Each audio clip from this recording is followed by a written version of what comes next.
A while back, I asked you guys to tell me where to start with Charles Dickens. And many of you warmly recommended A Tale of Two Cities, especially because of the French setting and the French history, and because I love French literature.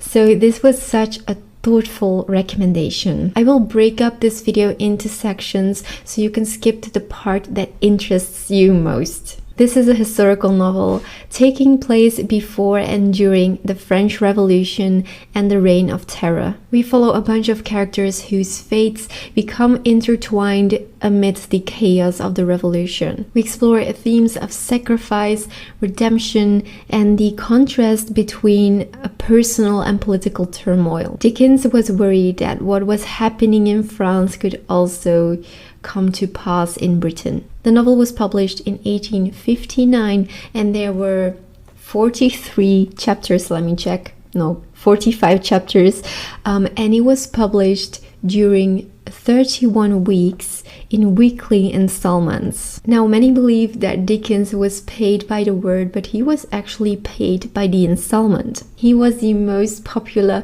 novelist of his age, and this novel has one of the most popular opening lines ever written in literature. Now, where did Dickens find his inspiration for writing this novel?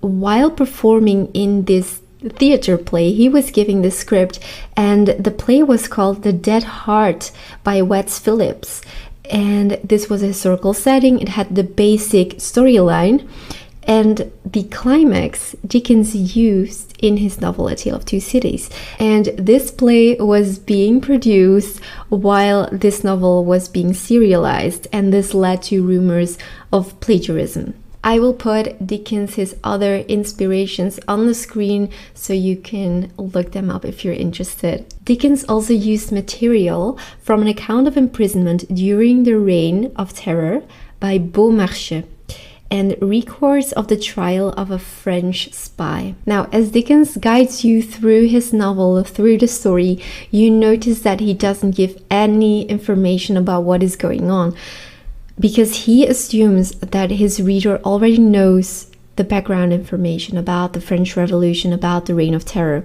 So if you don't know, and if you want to read this book, I have gathered information about the French Revolution and the Reign of Terror to prepare you for this setting of the novel. Because I think a little background information about the historical setting and about what was going on in this time in history will add to your enjoyment of A Tale of Two Cities. Let me just put my beautiful edition down instead of swinging it around. So, what do you need to know about this period in France? First of all, number one, the social classes. We had three main groups. One, the clergy, two, the nobility, and three, the commoners. The nobility and the clergy held most of the power, most of the wealth, while the commoners were facing huge oppression and poverty. Secondly, the French Revolution was a period in France from 1789 until 1799. It was a period of social and political upheaval, and it all started with the storming of La Bastille. This prison was stormed on July the 14th, 1789, and this led to the overthrow of the monarchy and of the establishment of a republic, and unfortunately it ultimately led to the Reign of Terror. You might wonder, what was it that led to this Reign of Terror, to this French Revolution? There were actually several reasons why people were not content. For example, economic hardships, social inequality, widespread poverty, high taxation, and of course resentment towards the absolute power of the monarchy. Now, the worst part, the Reign of Terror, spread from 1793 until 1794. They were a group of radical Jacobins, and they were led by a man called Maximilien de Robespierre. And so many people, thousands of people, were executed by the guillotine. Nobles, clergymen, people who opposed the revolution. This period was marked by extreme violence, bloodshed, and of course it led to political instability. This event of course spread throughout Europe, inspiring other countries to start revolutions. Now, I have taken some notes on why I think this story is still relevant today. First of all, the themes of social injustice. Secondly, the political turmoil and revolution.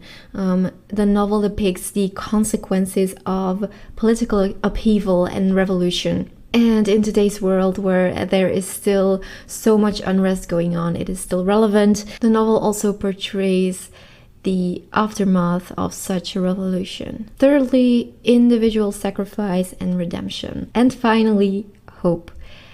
This is a dark novel. It has very dark themes, very dark events, but it ends in a very hopeful way. Now, you might be wondering what I thought. How did I like the novel? First of all, I like the idea and the message that Dickens was trying to give.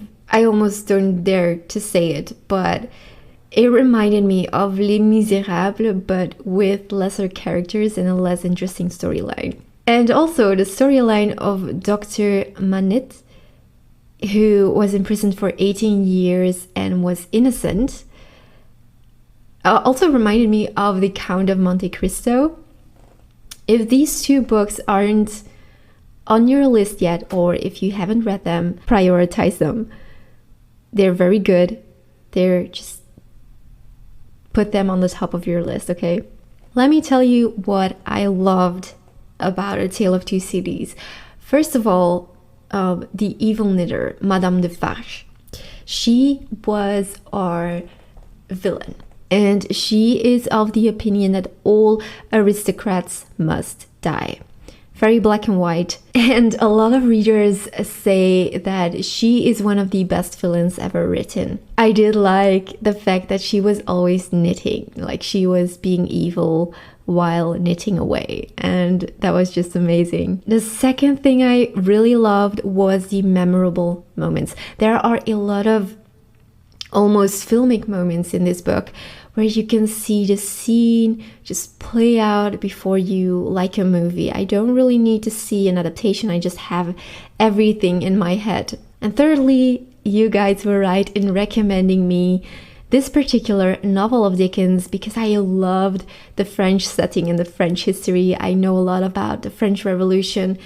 And that was just so much fun. I was also impressed by how Dickens described the horrible scenes. And again, I want to say that if you do not know a lot about French history, because there were a lot of moments where I thought, well, there's little information that he gives his reader. There is no background information, so you really have to be like aware of everything that was going on. Now, what I disliked, and oh my gosh, I hope you guys don't hate me for this, but you know, honesty above everything, right? So what I disliked was the writing style. First of all, I'm starting to think that Dickens isn't my kind of author. I've read A Christmas Carol, and I have a reading vlog on my channel, so if you're interested in that journey, just go ahead and check that out. I didn't really love it, it was okay. And then I proceeded with Great Expectations. I finished half the book and then gave up. I can't really remember why exactly, but I do regret it, because I've always thought I've never given Dickens a fair chance and I need to change this. And so that's why I asked you guys to recommend me one. I guess he and I are just not a good match. Secondly, this novel, I was really bothered by the characters and how one-dimensional they were, which is also why the ending didn't really have an emotional impact on me. Thirdly, I missed some more stories, some things going on. It was really slow. And finally, there is this minor character throughout the novel that becomes, in fact, the most important character. And the issue that I had is that, and I circle back to the characters being one-dimensional, I didn't care. That ending should have been so emotional, and it wasn't, because this character throughout the novel was such a minor character, and we didn't really know a lot about the character, so I kind of was a bit angry because it felt like I was missing out on these great emotions, while if the character would have been more interesting and more likable throughout the novel, or at least just a little bit less one-dimensional, I would have maybe even cried, and that would have been an amazing experience. So there, I said it. Now, am I going to read more Dickens? Yes, because I have a lot of Dickens still waiting for me on my shelf. I have a beautiful collection in these editions. They are stunning. And I'm not giving up at all, because I intend to find at least one novel by Dickens that I can fall in love with head over heels. But I need your help, okay? So please recommend me a novel where you believe that the characters are really strong and not one-dimensional. Like, let me know which one you recommend for me. I'm looking forward to seeing you in the next video.